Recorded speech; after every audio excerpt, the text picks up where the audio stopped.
Welcome to the lecture of temporomandibular joint.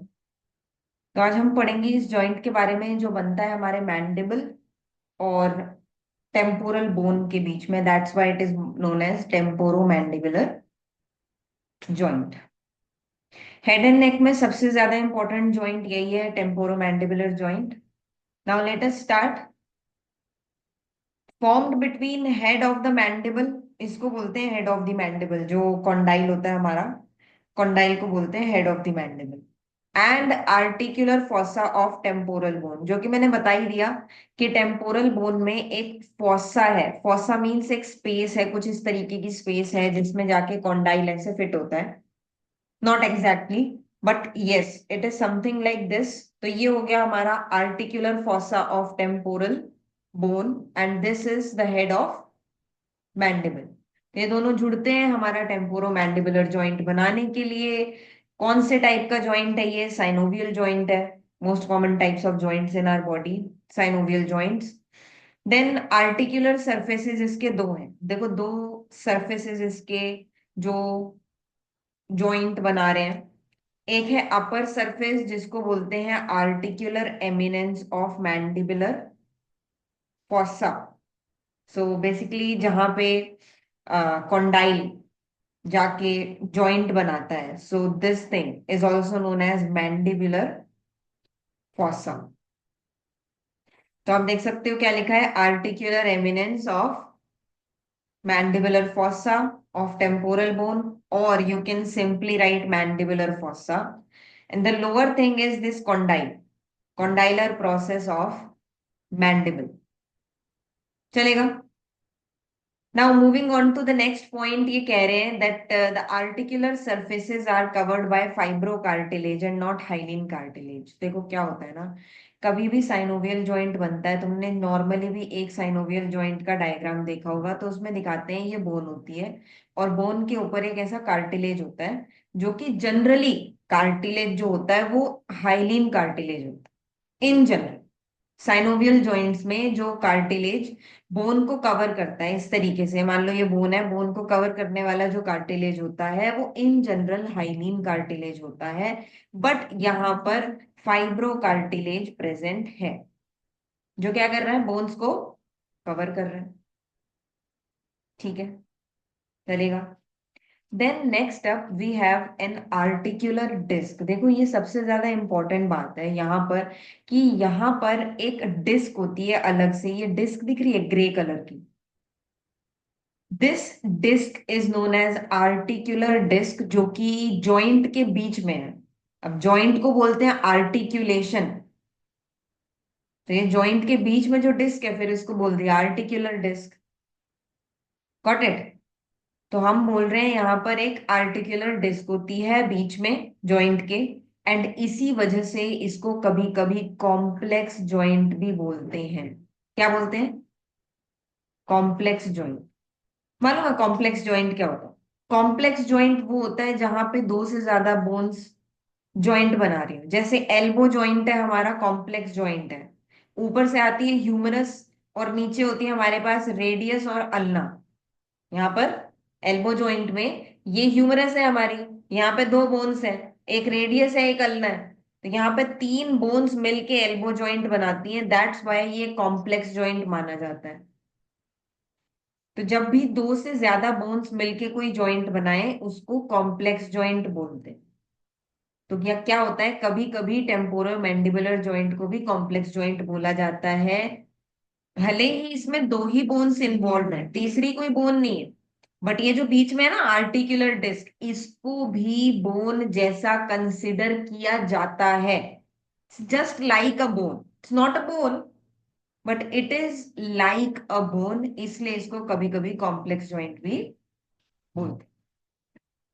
ठीक है, तो क्या क्या पॉइंट्स हो गए, कौन सी बोन के बीच में बन रहा है ये? टेम्पोरो यानी टेम्पोरल बोन, जिसमें एक fossa, mandibular fossa, and then head of the mandible जिसको बोलते हैं condylar process of the mandible. दूसरी बात की, इस जॉइंट में बोन को कवर करने वाला जो कार्टिलेज है वो हाइलिन कार्टिलेज नहीं है, वो फाइब्रो कार्टिलेज है। Got it? ठीक है। और अब हम बात करेंगे आर्टिकुलर डिस्क के बारे में, जो कि एक ओवल फाइब्रो कार्टिलेजिनस प्लेट है। क्या है ये? ओवल शेप की फाइब्रो कार्टिलेजिनस प्लेट है। देखो ये ऐसे ओवल नहीं लग रहा है, बट ऊपर से देखते हैं तो ये ओवल दिखता है। टॉप व्यू यहां से देखोगे तो दिखेगा ओवल टाइप। कैसा है ये? फाइब्रो कार्टिलेजिनस प्लेट है, मतलब फाइबर से बना है और कार्टिलेज से बना है। फाइन। कैसा प्लेट है? फाइब्रो कार्टिलेजिनस प्लेट है। अब एक बार देखना इसका जो सुपीरियर सरफेस है वो कैसा है। वो है कॉनकेवो कॉन्वेक्स। हैगा? पहले कॉनकेव है, फिर कॉन्वेक्स है, बट इसका इंफीरियर सरफेस जो है मेनली कॉनकेव है। एम आई राइट? चलेगा। तो देखो लिखा है यहाँ पे कि इसका कॉनकेवो कॉन्वेक्स सुपीरियर सरफेस होता है और इसका कॉनकेव इंफीरियर सरफेस होता है। Got it? चलेगा। अब नेक्स्ट अब देखोगे, यहाँ पे लिखा है थिकेंड एट पेरिफ्री, मतलब जो इसका पेरिफ्री है, बाउंड्री है, वहां से ये थिक होता है, बीच में से ये थिन होता है। देख रहे हो? Thickened at periphery to form an annulus. चलेगा। ये एन्यूलस एक सर्कुलर रिंग जैसा बनाता है, and this annulus is attached to fibrous capsule. अभी हम पढ़ेंगे इसके बारे में। ठीक है, फाइन। देन अब देखो मेन काम पता है इसका क्या है? मेन काम इसका है कि ये जो पूरी जॉइंट कैविटी है ना, इसको दो पार्ट्स में डिवाइड कर देता है। एक अपर कंपार्टमेंट में डिवाइड कर देता है और एक लोअर कंपार्टमेंट। तो ये जो पूरा जॉइंट है ये दो पार्ट्स में यानी दो कंपार्टमेंट्स में डिवाइड हो जाता है, जिसको बोलते हैं अपर कंपार्टमेंट, अपर मेनिस्को टेम्पोरल कंपार्टमेंट, और दूसरा होता है लोअर मेनिस्को और मैंडिबुलर कंपार्टमेंट। अब देखो बात क्या है कि जो अपर कंपार्टमेंट है, जो टेम्पोरल कंपार्टमेंट है, उसमें होती है सिर्फ ग्लाइडिंग मूव। समझ रहे हो? ये जो ऊपर वाला कंपार्टमेंट है इसमें सिर्फ ग्लाइडिंग मूवमेंट होती है। ग्लाइडिंग का मतलब है सिर्फ ऐसे ग्लाइड करना, रगड़ना एक के ऊपर एक। समझ गए? और जो नीचे वाला कंपार्टमेंट है, जो लोअर कंपार्टमेंट है, उसमें होती है रोटेशनल मूवमेंट। क्योंकि तुम ध्यान से देखो, जो मैंडिबुलर फॉसा है वो अपनी जगह पे फिक्स है। मैंडिबुलर फॉसा टेम्पोरल बोन कभी भी मूव नहीं कर सकती। तो वो वाली जो बोन है उसकी जो मूवमेंट है वो ग्लाइडिंग है, मतलब उस कंपार्टमेंट में जो भी मूवमेंट हो रही है वो ग्लाइडिंग मूवमेंट हो रही है। बट नीचे वाले कंपार्टमेंट में, लोअर कंपार्टमेंट में, जो कॉन्डाइल का हेड है वो एक्चुअली रोटेट करता है इस तरीके से। समझ रहे हो कैसे रोटेट करता है? ऐसे, मतलब कॉन्डाइलर जो प्रोसेस है वो मुंह को खोलने के लिए इस तरीके से, इस तरीके से ये पूरा रोटेशन मूवमेंट होती है। समझ रहे हो? एक है ग्लाइडिंग मूवमेंट, ग्लाइडिंग मतलब आगे पीछे, फाइन। और रोटेशनल मूवमेंट है कुछ इस तरीके से। तो ये दो तरीके की मूवमेंट्स हैं, लेकिन बहुत ध्यान रखना कि जो ग्लाइडिंग मूवमेंट होती है वो सिर्फ अपर कंपार्टमेंट में होती है, और जो रोटेशनल मूवमेंट होती है वो लोअर कंपार्टमेंट में होती है। This is very very important thing to remember. चलेगा? तो तुम देख सकते हो अपर कंपार्टमेंट में सिर्फ ग्लाइडिंग मूवमेंट लिखी हुई है, जबकि लोअर कंपार्टमेंट में gliding as well as rotatory movement possible है लिखी हुई है। But in general lower compartment में रोटेटरी मूवमेंट ही होती है। फाइन। चले आगे। अब अगर हम देखना चाहें कि ये जो आर्टिकुलर डिस्क है इसका फंक्शन क्या है, तो देखो भाई सबसे पहली बात, ये बीच में प्रेजेंट है, तो ये दो बोन्स के बीच में फ्रिक्शन नहीं होने देती। जो भी दो बोन्स हैं जिनसे ये जॉइंट बन रहा है उनके बीच में कोई फ्रिक्शन नहीं है, और फ्रिक्शन नहीं है तो वियर एंड टीयर नहीं होगा। फाइन, मानते हो? ठीक है, फ्रिक्शन से हमेशा वियर एंड टीयर होता है। जैसे जब भी कोई दो चीज रगड़ती हैं आपस में, वो चीजें खराब होती हैं। तुम चलते हो, चप्पल रगड़ती है ना, जो तुम्हारी स्लीपर्स हैं वो जमीन के साथ रगड़ रही हैं, और एक टाइम बाद वो चप्पल खराब हो जाएगी वियर एंड टीयर की वजह से। दैट्स द सेम पॉइंट कि यहाँ पर जो दो बोन्स हैं, एक्चुअल बोन्स, उनके बीच में कोई फ्रिक्शन नहीं होगा क्योंकि बीच में आर्टिकुलर डिस्क है, that is a good thing. दूसरा, जब हमारा जॉइंट काम करता है उस बीच में जब आर्टिकुलर डिस्क मूव करती है ना, तो पूरा जो फ्लूइड होता है, साइनोवियल फ्लूइड, वो पूरे में फैलता है। तो जॉइंट का ल्यूब्रिकेशन होता है, एक तरीके से ल्यूब्रिकेशन मतलब ऑयलिंग होती है, समझ रहे हो? तो जब हम अपने जॉइंट को यूज करते हैं, खोलते हैं, बंद करते हैं, उस बीच जब आर्टिकुलर डिस्क मूव करती है, उसकी वजह से ल्यूब्रिकेशन होता है पूरे जॉइंट का। एंड ल्यूब्रिकेशन मींस बीच में एक फ्लूइड है हमारे पास, सबको पता है साइनोवियल जॉइंट में साइनोवियल फ्लूइड होता है। तो वो साइनोवियल फ्लूइड जो होगा ना, वो फैलेगा बिकॉज ऑफ आर्टिकुलर डिस्क। ठीक है, चले आगे। और ये वाला फंक्शन तो तुम जानते ही हो कि आर्टिकुलर डिस्क ने पूरे जॉइंट को दो कंपार्टमेंट्स में बांट दिया है, जो कि हम पहले पढ़ चुके हैं, एक अपर कंपार्टमेंट और एक लोअर कंपार्टमेंट। चले आगे। Next up we have ligaments of TMJ. अब देखो, पता है क्या होता है, जब भी हम एक जॉइंट के बारे में पढ़ते हैं, चाहे हम कहीं का भी जॉइंट पढ़ रहे हो, हमें हमेशा एक टॉपिक आता है लिगामेंट्स ऑफ दैट जॉइंट। और ये जो टॉपिक है ना, ये एक अलग से शॉर्ट नोट भी बन सकता है। हो सकता है आपसे पूछ लिया जाए लिगामेंट्स ऑफ टीएमजे एक्सप्लेन कर दो, खाली लिगामेंट्स। तो it can be a question. Now think of it, ligaments of temporomandibular joint क्या होते हैं? लिगामेंट्स जनरली कनेक्टिव टिश्यू होते हैं, राइट? सही है, बोन को बोन से जोड़ते हैं, ये तुमने पढ़ा है छोटी क्लासेस में। लिगामेंट्स क्या करते हैं? बोन को बोन से जोड़ते हैं, स्टेबिलिटी प्रोवाइड करते हैं, कनेक्टिव टिश्यू होते हैं। तो हमें पढ़ने हैं जॉइंट्स के लिगामेंट। तो देखो, सबसे पहले आता है फाइब्रस कैप्सूल। और मैं बता दूं, हर एक जॉइंट का अपना फाइब्रस कैप्सूल होता है, जिसको जॉइंट कैप्सूल भी बोलते हैं, और ये सबसे ज्यादा इंपॉर्टेंट लिगामेंट होता है। देखो, नाम से आ रहा है कैप्सूल, कैप्सूल मतलब पूरे जॉइंट को कैप्सूल की तरह कवर करने वाला। तो ये जो जॉइंट का लिगामेंट है, जिसको जॉइंट कैप्सूल बोलते हैं, देखो यहाँ पे दिया हुआ है येलो कलर में, तुम इसको देख सकते हो। क्या तुम्हें कुछ भी दिख रहा है इसमें? लिगामेंट ने पूरे जॉइंट को कवर कर लिया है। ये चीज ज्यादा इंपॉर्टेंट, समझ रहे हो? देखो, ये मीडियल व्यू है, ये लेटरल व्यू है। लेटरल मतलब यहाँ बाहर से देखोगे तो कैसा दिखेगा, मीडियल मतलब अंदर की तरफ से देखोगे तो कैसा दिखेगा। ये मीडियल व्यू है, ये लेटरल व्यू है। तो अब अगर तुम ध्यान से देखो, तो ये जो ये येलो वाला लिगामेंट बना हुआ है, ये जॉइंट को पूरे तरीके से कवर कर, समझ गए? तो कभी भी जो जॉइंट कैप्सूल होता है, कभी भी पढ़ोगे जॉइंट कैप्सूल के बारे में, तो हमेशा ये याद रखना कि जॉइंट कैप्सूल पूरे जॉइंट को अच्छे तरीके से कवर करता है, कैप्सूल करता है।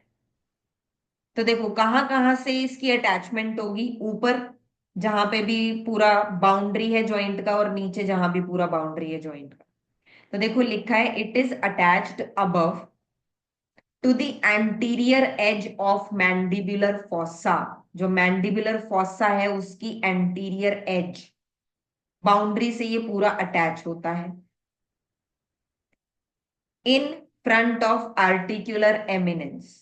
तो आर्टिकुलर एमिनेंस यही है, ये जो सरफेस दिख रहा है तुमको, तो इसके फ्रंट में, इसके आगे की तरफ, यहाँ पे इसकी पूरी अटैचमेंट है, ये है, ये पहली अटैचमेंट है इसकी।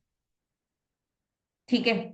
और नीचे जाके कहाँ अटैच हो जाएगा? ये नेक ऑफ द मैंडिबल, जो ये वाला हिस्सा है, इसको नेक ऑफ द मैंडिबल बोलते हैं। यहाँ जाके ये कैप्सूल अटैच हो जाता है। तो ये कुछ इस तरीके से दिखता है, जिसकी वजह से पूरा का पूरा जॉइंट जो है कवर हो जाता है। And you can see attached below to the margin of neck of mandible. ठीक है।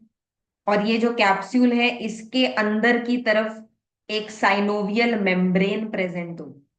साइनोवियल मेम्ब्रेन साइनोवियल जॉइंट में होती है, साइनोवियल फ्लूइड प्रोड्यूस करती है। तो अंदर की तरफ साइनोवियल फ्लूइड प्रोड्यूस होगा, एंड साइनोवियल मेम्ब्रेन इसको लाइन करेगी।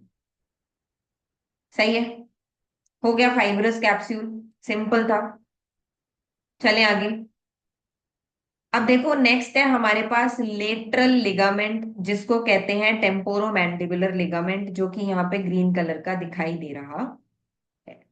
अब देखो, सिंपल बात, लेटरल मतलब बाहर की तरफ, तो ये जो लिगामेंट है ये सिर्फ लेटरल साइड पे यानी बाहर की तरफ ही प्रेजेंट होगा, जो कि तुम देख भी सकते हो कि ये मीडियल वाला व्यू है, इधर तुम्हें लेटरल लिगामेंट नहीं दिख रहा क्योंकि ऑब्वियसली वो लेटरल है।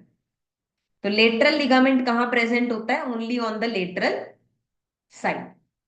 एक और बात बताते हूँ, पता है क्या होता है? जो कैप्सूलर लिगामेंट है, जॉइंट कैप्सूल वाला जो लिगामेंट है, उसी से थिकन होके या उसी का पार्ट है लेटरल लिगामेंट। तुम ये लाइन पढ़ना, देखो क्या लिखा है, broad ligament formed as a result of thickening of lateral part of capsular ligament. यानी कि जो कैप्सूलर लिगामेंट है ना, उसी का जो लेटरल पार्ट है, बाहर वाला पार्ट है, उसी के थिक होने की वजह से ये बना है। और अब इसका नाम अलग हो गया, इसका नाम हमने रख दिया लेटरल लिगामेंट। है बढ़िया बात, समझ में आया? जो लेटरल लिगामेंट होता है वो फाइब्रस कैप्सूल का ही थिकंड पोर्शन होता है, उसी उसी की थिकनिंग से बना है वो। ठीक है। अब तुम्हें पता है ये बाहर की तरफ अटैच्ड है, it is attached to articular tubercle. देखो ये जो ऐसा आ, उठा हुआ एरिया है ना ऐसा, इसको आर्टिकुलर ट्यूबरकल बोलते हैं। ठीक है, और ये तुम्हें मालूम ही है, ये जाइगोमेटिक आर्च होती है। तो यहाँ क्या लिखा है, it is attached to articular tubercle on the root of zygomatic bone. तो ये जाइगोमेटिक बोन या जाइगोमेटिक आर्च की रूट है, वहां पर आर्टिकुलर एमिनेंस है, आर्टिकुलर ट्यूबरकल है, उस आर्टिकुलर ट्यूबरकल से ये अटैच होता है ऊपर की तरफ। और नीचे कहाँ ही अटैच होगा? मैंडिबल पे। और मैंडिबल के भी लेटरल सरफेस यानी बाहर वाले सरफेस से। तो तुम देख सकते हो कहाँ जुड़ा है, lateral aspect of posterior border of neck of mandible.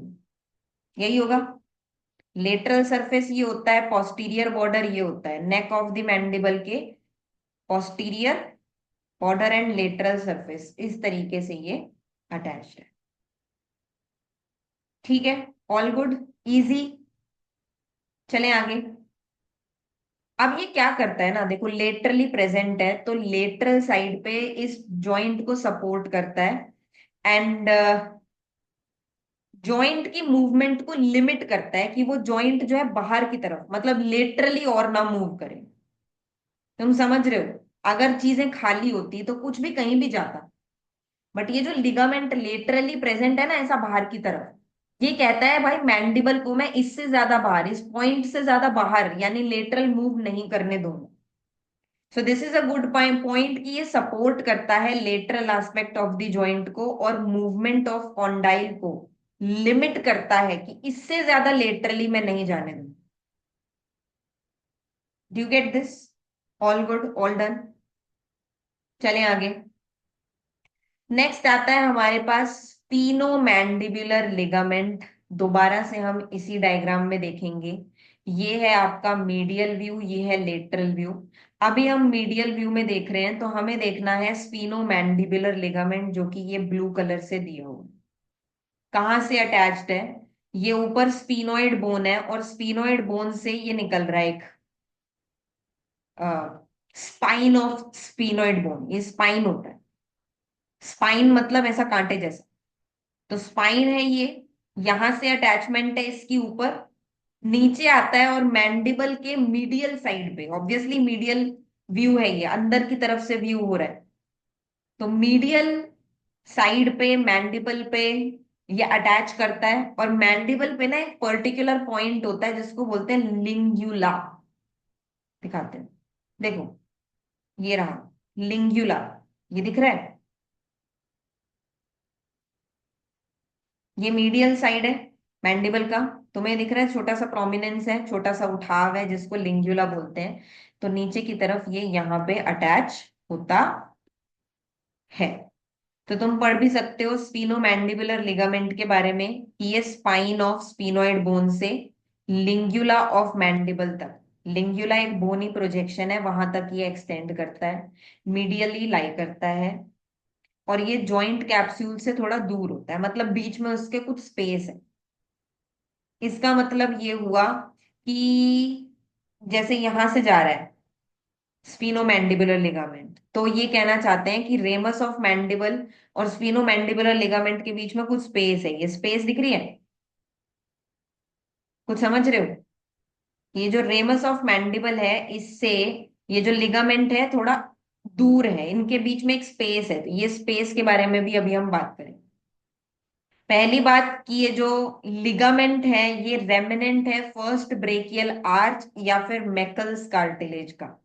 अभी तुम पढ़ोगे एम्ब्रियोलॉजी में कि जब हम हमारी एम्ब्रियोनिक डेवलपमेंट हो रही होती है तो कुछ ब्रेकियल आर्चेस बनती हैं।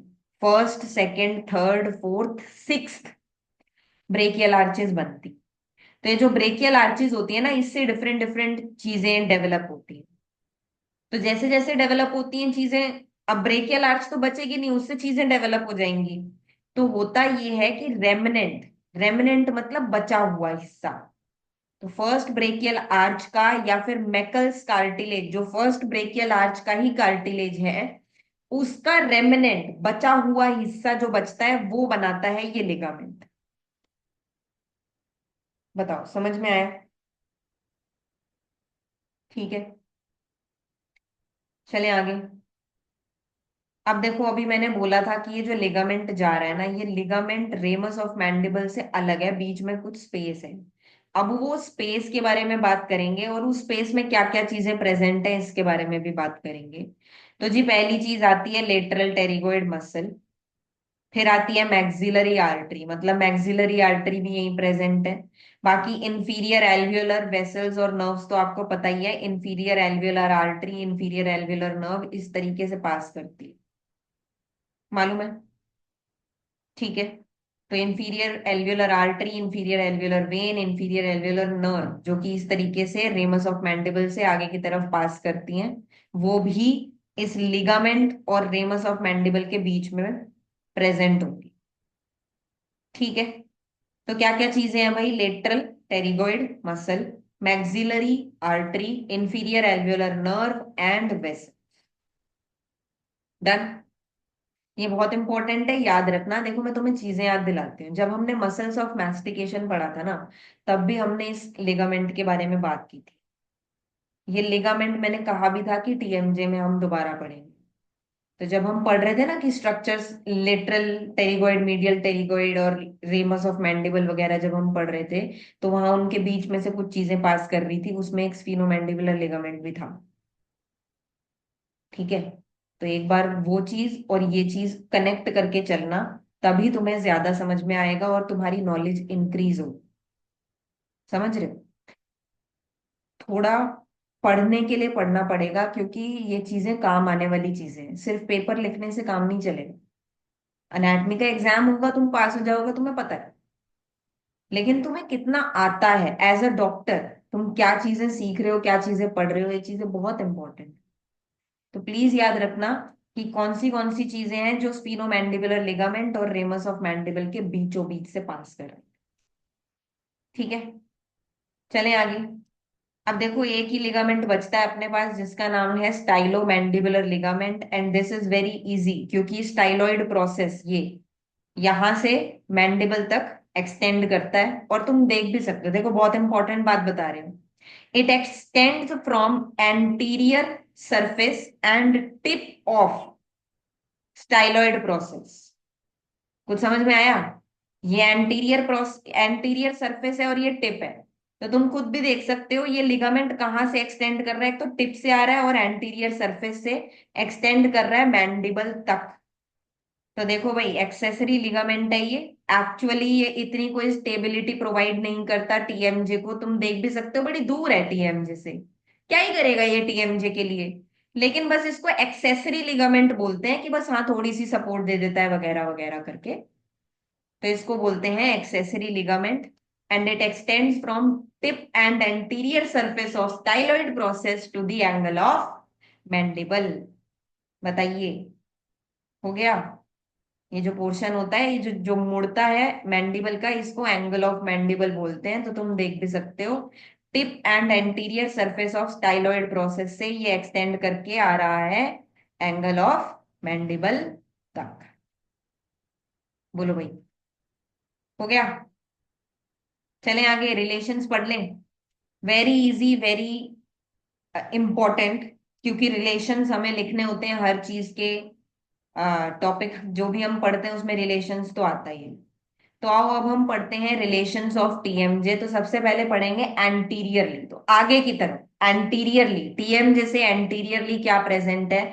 तो देखो भाई, सबसे पहले प्रेजेंट है लेटरल टेरिगोइड मसल। तो तुम देख भी सकते हो, ये वाली जो मसल दिखाई हुई है, ये है लेटरल टेरिगोइड मसल। तो ये आपका टीएमजे है, इससे एंटीरियरली ये प्रेजेंट है लेटरल टेरिगोइड मसल। तो हुआ पहला रिलेशन, लेटरल टेरिगोइड मसल। इसके अलावा मैसेट्रिक नर्व एंड वेसल्स भी यहीं पर प्रेजेंट होती हैं, क्योंकि देखो एक चीज बताते हूँ। देखो ये टीएमजे बन रहा है, यहाँ पे तुम्हारी लेटरल टेरिगोइड मसल है। अब यहाँ होती है मैसेटर मसल। तो मैसेटर मसल को सप्लाई करने वाली नर्व और वेसल्स जो पास करेंगी वो भी यहीं से पास करेंगी। तुम समझ रहे हो, मैसेटर मसल यहाँ पर है, तो मैसेटर को नर्व सप्लाई और वेसल ब्लड सप्लाई जो भी आ रही है वो भी यहीं से आ रही है। तो जो मैसेट्रिक नर्व और वेसल्स हैं वो भी एंटीरियर रिलेशन में आती हैं टीएमजे की। बताओ भाई, समझ में आया? दो चीजें, lateral pterygoid muscle, masseteric nerve, masseteric vessels. ठीक है, और अच्छे से याद रखना, अभी ये जो चीजें तुम पढ़ रहे हो ना, यही चीजें, जैसे तुमने मैसेट्रिक नर्व पढ़ा, अभी मैसेट्रिक नर्व ही टीएमजे को नर्व सप्लाई दे देगी। समझ रहे हो, आगे पीछे से जो भी चीजें पास कर रही हैं वही चीजें टीएमजे को भी सप्लाई करेंगी। तो प्लीज इस पे ध्यान देना। मैसेट्रिक nerve, masseteric vessels anteriorly present हैं। फिर पोस्टीरियरली तुम जानते हो, ये मैंडिबल है, मैंडिबल की यहाँ पर पैरोटिड ग्लैंड प्रेजेंट है। तो पोस्टीरियरली क्या प्रेजेंट हो गया हमारे पास? Parotid gland. इसके अलावा एक्सटर्नल ऑडिटरी मीएटस, भाई ये तो इजी है, तुम देख सकते हो, ये रहा आपका एक्सटर्नल ऑडिटरी मीएटस। पोस्टीरियर रिलेशन में जो हमारा पैरोटिड ग्लैंड आता है वो भी कुछ इस तरीके से आता है। तो पैरोटिड ग्लैंड भी है पोस्टीरियर रिलेशन में। इसके अलावा एक आर्टरीज जा रही है हमारी, कौन सी? Superficial temporal vessels and auricular temporal nerve. तो मैं बता दूं, जो सुपरफिशियल टेम्पोरल वेसल्स होती हैं वो यहीं से जाती हैं टेम्पोरल रीजन को सप्लाई करने के लिए। सुपरफिशियल टेम्पोरल आर्टरी जो जा रही है वो एक्सटर्नल कैरोटिड आर्टरी की ब्रांच है। तो यहां से जाती है सुपरफिशियल टेम्पोरल आर्टरी, और इस तरीके से टेम्पोरल रीजन को सप्लाई करती है। और ऑरिक्यूलो टेम्पोरल नर्व जो होती है वो भी इसी तरीके से पास करती है। तो पोस्टीरियर रिलेशन में हमारे पास आ गई सुपरफिशियल टेम्पोरल वेसल्स, जिसमें सुपरफिशियल टेम्पोरल आर्टरी और सुपरफिशियल टेम्पोरल वेन दोनों चीजें काउंट होंगी। एंड इसके अलावा हमारे पास है एक नर्व जिसका नाम है auriculotemporal nerve. Please again I am telling you, ये जो auriculotemporal nerve, masseteric nerve, ये जो तुम चीजें पढ़ रहे हो, यही सब चीजें टीएमजे को भी सप्लाई देने वाली हैं। तो तुम्हारा अगला टॉपिक अपने आप ही होता जा रहा है, अभी पढ़ोगे ना, नर्व सप्लाई ऑफ टीएमजे, यही है। समझ रहे हो? ठीक है। तो पोस्टीरियर रिलेशन में क्या क्या हो गया? Parotid gland, external auditory meatus, superficial temporal vessels, auriculotemporal nerve. अब मीडियल साइड पे आ जाओ। अभी तुमने मीडियल सरफेस का व्यू देखा था जिसमें हम लिगामेंट्स पढ़ रहे थे, तो जरा ध्यान दो। एक था स्पाइन ऑफ स्फीनोइड, जहां से एक लिगामेंट आ रहा था जिसका नाम था स्फीनोमैंडिबुलर लिगामेंट। इसके अलावा मीडियली प्रेजेंट होती है chorda tympani, which is a branch of facial nerve, and middle meningeal artery, जो मेनिंजियल लेयर्स को सप्लाई करने जा रही है। मेनिंजियल लेयर जो ब्रेन में होती है, मेनिंजीज, ड्यूरा मैटर, एरिकनॉइड मैटर, पाया मैटर, सबसे अंदर पाया मैटर होती है भाई। तो मेनिंजीज को सप्लाई करने जा रही है एक मिडल मेनिंजियल आर्टरी, वो भी इसके मीडियल साइड से ऐसे ऐसे ऊपर जा रही है। ठीक है। तो क्या क्या हो गया भाई? Medially spine of sphenoid, sphenomandibular ligament, chorda tympani which is a branch of facial nerve, and middle meningeal artery. बताओ भाई। चले आगे। नेक्स्ट अप, लेटरली क्या क्या प्रेजेंट है? स्किन है यहाँ पे, फाशिया है, पैरोटिड ग्लैंड भी होता है, और फेशियल नर्व, क्योंकि तुम्हें पता है फेशियल नर्व पैरोटिड ग्लैंड के अंदर से ही पास करती है और अपने टर्मिनल ब्रांचेस में डिवाइड हो जाती है। तो तुम देख सकते हो लेटरल साइड पे प्रेजेंट है skin, superficial fascia, parotid gland and facial nerve. जब धीरे धीरे टॉपिक्स होते जाएं तो प्लीज उन टॉपिक्स को रिलेट करना सीख लेना, क्योंकि चीजें वापस वापस रिपीट होती हैं। देखो पैरोटिड ग्लैंड तुमने पहले पढ़ा होगा, तो तुम्हें पता होगा पैरोटिड ग्लैंड यहाँ पे प्रेजेंट है, उसकी बाउंड्री तुम्हें पता है कहाँ से प्रेजेंट है। तो एक तो पोस्टीरियर रिलेशन ऑफ टीएमजे में पैरोटिड आया, और एक लेटरल रिलेशन में भी पैरोटिड आया। बस। अब सुपीरियर यानी कि अब इस जॉइंट के ऊपर निकल जाओगे तो कहाँ पहुंच जाओगे? ब्रेन के अंदर। समझ रहे हो? इस जॉइंट से ऊपर जाओगे तो ब्रेन के अंदर पहुंच जाओगे। कहाँ पहुंच जाओगे? मिडल क्रेनियल फोसा में। मतलब जो क्रेनियम होता है हमारा, उसके तीन पार्ट्स बांटते हैं हम। मिडल वाला पार्ट होता है मिडल क्रेनियल फोसा। ठीक है। जो ब्रेन है, ब्रेन को ऐसे अगर हम काट दें ऊपर से देखें तो तीन पार्ट में डिवाइड होता है ब्रेन, एंटीरियर, मिडल और पोस्टीरियर क्रेनियल फोसा में। मैं बात कर रही हूँ मिडल की, क्योंकि यहां से हम मिडल वाले में ही पहुंचेंगे। जो हमारा टीएमजे है उससे ऊपर जाओगे, मिडल क्रेनियल फोसा में पहुंच जाओगे। और इंफीरियरली प्रेजेंट है मैक्सिलरी आर्टरी, मैक्सिलरी वेन। याद रखना, ये बनाएगी इसकी आर्टीरियल सप्लाई। ठीक है। देख ले अब बताना, तुम बताओ। ठीक है, ध्यान से बताओ। नर्व सप्लाई आ गई, ऑरिक्यूलो टेम्पोरल नर्व कौन से रिलेशन में थी? ऑरिक्यूलो टेम्पोरल नर्व कौन से रिलेशन में लिखी थी टीएमजे के? पोस्टीरियर रिलेशन में। मेसेट्रिक नर्व कहाँ लिखी थी? एंटीरियर रिलेशन में। ठीक है। और इसके अलावा एक चीज बस तुम्हें याद रखनी है, that a branch of mandibular nerve भी नर्व सप्लाई देती है टीएमजे को। फाइन। देन आर्टीरियल सप्लाई देख लो, एक गई थी सुपरफिशियल टेम्पोरल आर्टरी, ऊपर जा रही थी टेम्पोरल रीजन में। कहां से जा रही थी? पोस्टीरियर रिलेशन से। और मैक्सिलरी आर्टरी जो थी तुमने इंफीरियर रिलेशन में लिखी। ठीक है। तो मैक्सिलरी आर्टरी वैसे इंफीरियर रिलेशन के अलावा चलेगा। मैक्सिलरी आर्टरी और मैक्सिलरी वेन भी लिखा था।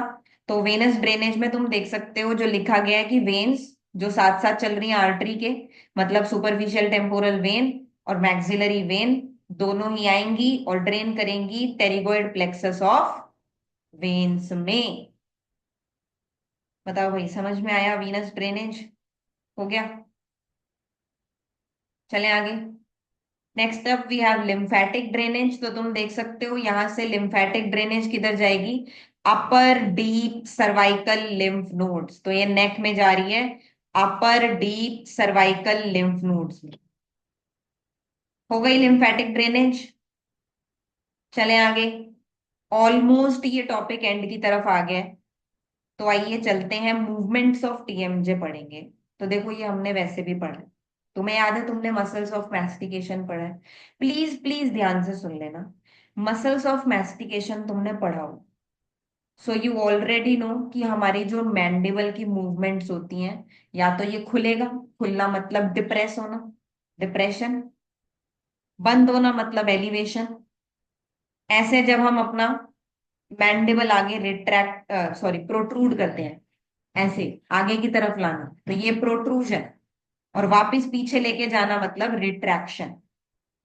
तो यही चार मूवमेंट्स हैं टीएमजे की, प्लीज इसका ध्यान रखना।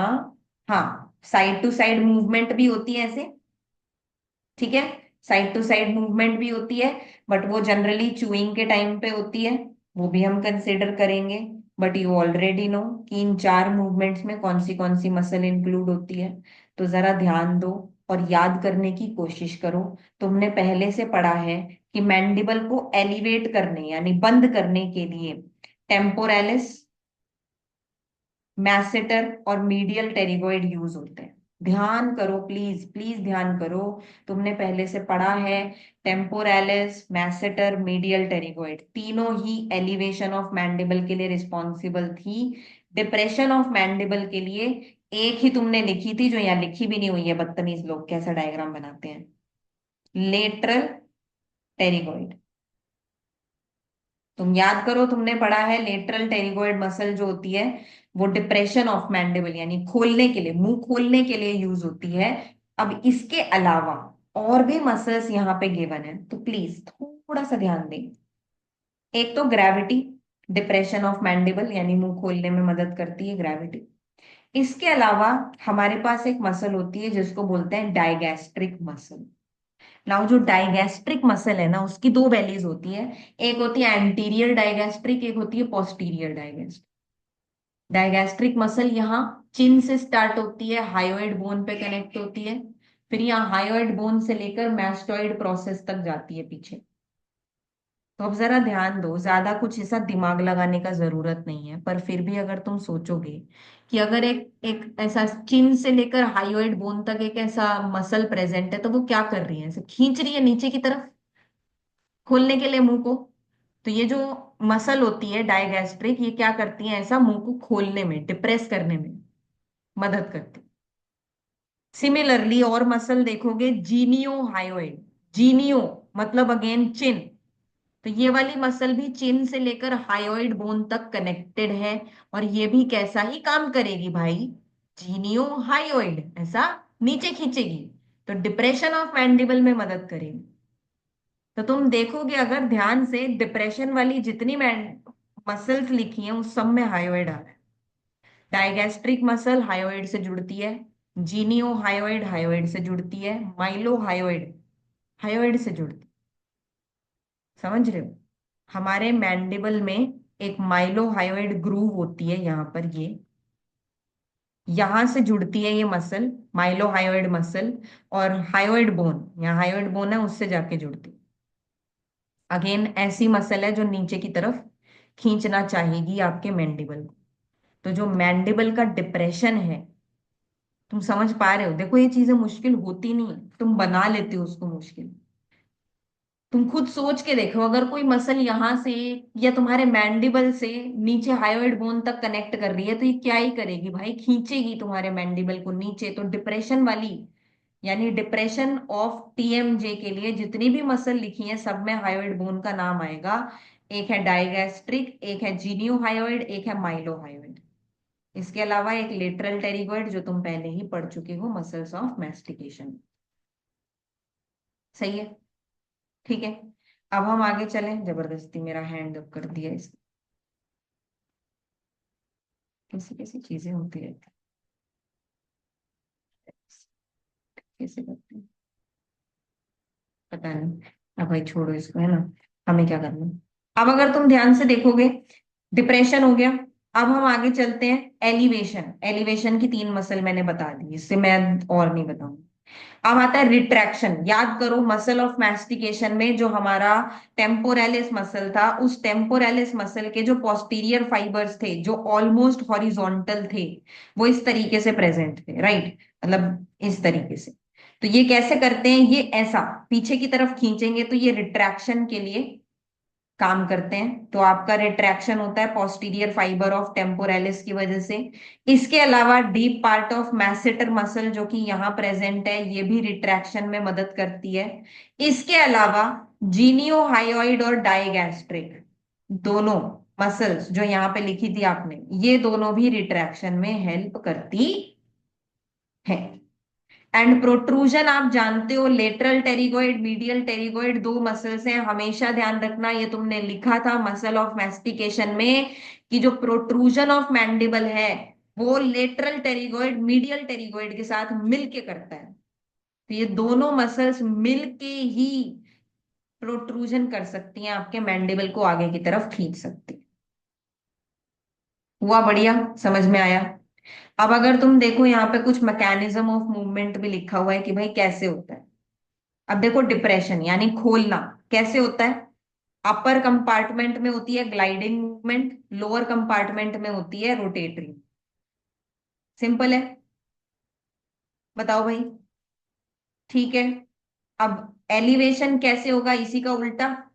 ठीक है, वापिस चला जाएगा तो रिवर्सल ऑफ डिप्रेशन ऐसा लिख सकते हो कि जैसे डिप्रेशन हुआ था उसका बिल्कुल ऑपोजिट मूवमेंट एलिवेशन में होता है। फाइन। अब प्रोट्रूजन के लिए तुम खुद सोचो, प्रोट्रूजन के लिए रोटेशन करने की जरूरत नहीं है, सिर्फ मैंडिबल को हल्का सा आगे आना है। तो यहां पर होती है सिर्फ gliding movement in upper menace. ठीक है। और रिट्रैक्शन के लिए, प्रोट्रूजन के लिए जैसे मूवमेंट हुई थी उसकी उल्टी मूवमेंट हो जाएगी। सही है। सिंपल। और तुम्हें याद होगा च्यूइंग करने के लिए, चबाने के लिए। हाँ। चबाने के लिए लेटरल टेरिगोइड, मीडियल टेरिगोइड दोनों मसल मदद करती हैं। और चबाने के टाइम पर वही सेम ग्लाइडिंग मूवमेंट होती है अपर मेनिस्को में, और रोटेटरी मूवमेंट होती है लोअर मेनिस्को में साइमल्टेनियसली। बताओ। सिंपल था ये भी, कुछ ज्यादा ऐसा लिखने की जरूरत नहीं है। सिंपल सिंपल बातें हैं, वही जो ऊपर पढ़ा था तुमने यार, रिपीट होती जा रही हैं और तुम बिल्कुल आराम से इसे आंसर लिख सकते हो। लो भाई, टॉपिक खत्म हो गया, लास्ट पॉइंट यहाँ पे बचे हैं। स्टेबिलिटी ऑफ द जॉइंट कैसे आती है, ये जॉइंट जो है स्टेबल कैसे बनता है। तो देखो भाई, सबसे पहली चीज, तुम्हें एक चीज दिखा के लाती हूँ। क्या तुम ये देख रहे हो यहाँ पे आर्टिकुलर ट्यूबरकल, ये और पीछे भी है भाई। इसको बोलते हैं पोस्ट ग्लिनोइड ट्यूबरकल, ये दिख रहे हैं। तुम एक चीज समझ पा रहे हो, ये जो दो ट्यूबरकल हैं ये मैंडिबल को इससे आगे और इससे पीछे जाने नहीं देंगे। ये एक लिमिटेशन बनाएंगे कि भाई नहीं, इससे आगे और इससे पीछे मैं नहीं जाने दे सकता। है बढ़िया बात। स्टेबिलिटी आ गई। तो ये स्टेबिलिटी प्रोवाइड करते हैं जो आर्टिकुलर ट्यूबरकल होते हैं, ये प्रिवेंट करते हैं कि कॉन्डाइल कुछ ज्यादा आगे ना चला जाए, कुछ ज्यादा पीछे ना चला जाए। दूसरा तुम्हें याद होगा, मैंने बताया था लेटरल टेम्पोरो मैंडिबुलर लिगामेंट जो लेटरल साइड पे प्रेजेंट है, वो कॉन्डाइल को और लेटरली जाने से रोकता है, मतलब सपोर्ट प्रोवाइड करता है, स्टेबिलिटी प्रोवाइड करता है टीएमजे को। बाकी जो हमारी मसल्स हैं, अब तुम सोचो ना, देखो अगर मैं अपना मुंह ज्यादा खोलूं तो जो मसल्स मेरे मुंह को ज्यादा खोल रही हैं, वो जो उसकी ऑपोजिट काम करने वाली मसल्स हैं उसको खींच रही हैं। तो दूसरी मसल्स में ऐसा टेंशन क्रिएट होगा, खिंचाव क्रिएट होगा, जो कहना चाहेंगी कि नहीं नहीं भाई बहुत ज्यादा खुल गया, वापस बंद करो। तो मेरे मुंह को बंद करने के लिए काम करेंगी वो। समझ रहे हो। तो मेरा जो मैंडिबल है वो बहुत ज्यादा एक्सेसिव मूवमेंट नहीं कर सकता किसी भी तरीके से। प्रोट्रूजन, रिट्रैक्शन, एलिवेशन, डिप्रेशन में ज्यादा एक्सेसिव मूवमेंट नहीं हो सकती, क्योंकि बाकी जो फिर मसल्स है ना, तुम्हें पता है देखो, कुछ मसल्स हैं जो एलिवेशन में काम कर रही हैं, कुछ मसल्स हैं जो डिप्रेशन में काम कर रही हैं। तो जब डिप्रेशन वाली मसल्स काम करेंगी तो एलिवेशन वाली मसल्स खिंच जाएंगी, उनमें टेंशन क्रिएट होगी, उनमें खिंचाव पैदा होगा। उसकी वजह से वो मसल्स चाहेंगी कि नहीं नहीं, ये तो बहुत ज्यादा है ना, ऐसा मूवमेंट कर दिया, वापस लेकर आओ। तो ये मसल्स जो होती हैं ये भी स्टेबिलिटी प्रोवाइड करती हैं, सपोर्ट प्रोवाइड करती हैं टीएमजे। और बाकी एक सिंपल एक लाइन लिखी है कि जब हमारा मुंह बंद होता है, ये हल्का सा खुला होता है, ये सबसे ज्यादा स्टेबल पोजीशन होती है टीएमजे की। समझ रहे हो, मतलब अगर तुम अपने आप को ऑब्जर्व भी करोगे ना, इन जनरल जब तुम एट रेस्ट हो, बस बैठे हो, तो तुम्हारे दांत ना बिल्कुल ऐसे कांटेक्ट में नहीं होते, हल्का सा मुंह जो है खुला रहता है। तो वो ये लिखा है कि सबसे ज्यादा स्टेबल पोजीशन ही वही है जब आपका मुंह बिल्कुल हल्का सा खुला रहे, ये सबसे ज्यादा स्टेबल पोजीशन है। आपके मसल्स पे कोई खिंचाव नहीं पड़ेगा, आप बिल्कुल रिलैक्स्ड रहोगे। जब आप बैठे हो, आराम से बैठे हो, अपने आप को नोटिस करना कि हमारा मुंह जो है हल्का सा खुला रहता है, बहुत हल्का सा, दांतों के बीच में हल्का गैप रहता है। तो वो है आपका सबसे ज्यादा स्टेबल पोजीशन। अब एक बात और सुनो, पता है क्या, अगर कभी इस टीएमजे का डिसलोकेशन हो जाए, डिसलोकेशन समझते हो, अपनी जगह से ये हिल जाए, तो क्या होगा। कई बार क्या होता है, जब हम बहुत ज्यादा मुंह खोलने की कोशिश करते हैं तो ये जो कंडाइल है ना, ये इतना ज्यादा नीचे आ जाता है, फिर ये इस ट्यूबरकल के आगे की तरफ आ जाता है। तो कभी भी हमें इतना ज्यादा मुंह खोलने की कोशिश नहीं करनी चाहिए, जिससे क्या हो कि हमारा जो ये कंडाइल है ना, ये यहाँ आ जाए। अब दिक्कत वाली बात ही हो जाएगी ना, देखो कंडाइल को ये प्रिवेंट कर रहा था आर्टिकुलर ट्यूबरकल की ये आगे ना जाए। बट तुमने इतना जोर लगाया कि ये जो कंडाइल है ये जबरदस्ती आगे आ गया, और अब ये यहाँ है, अब ये अटक गया है। अटक क्यों गया है? क्योंकि अब आर्टिकुलर ट्यूबरकल कह रहा है मैं पीछे नहीं जाने दूंगा तेरे को। तुम समझ रहे हो? ये कॉन्डाइल इतना आगे आ गया है तुम्हारी जबरदस्ती मुंह खोलने की वजह से कि अब ये यहां पर है और अब ये पीछे नहीं जा सकता। इसको कहते हैं डिसलोकेशन ऑफ मैंडिबल।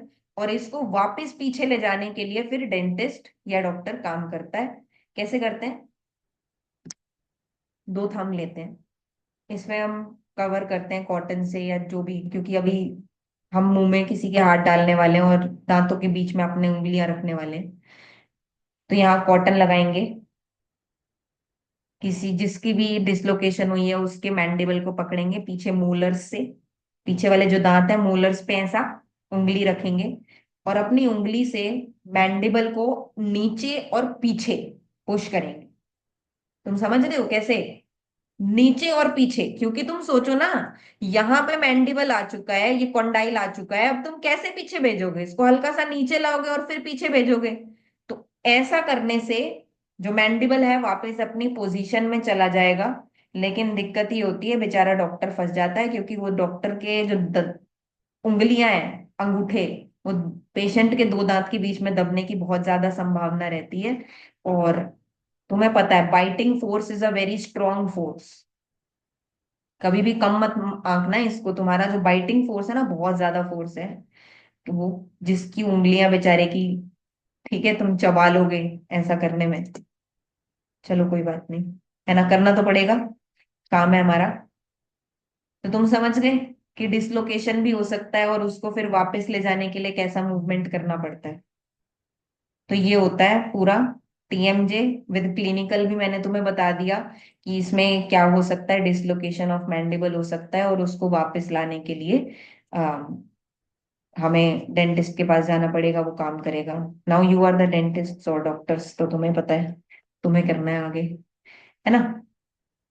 तो इसके साथ हमारा टीएमजे वाला टॉपिक पूरा कंप्लीट हो गया। इसको अच्छे से याद कर लेना। Will meet again with another topic another day. Bye bye.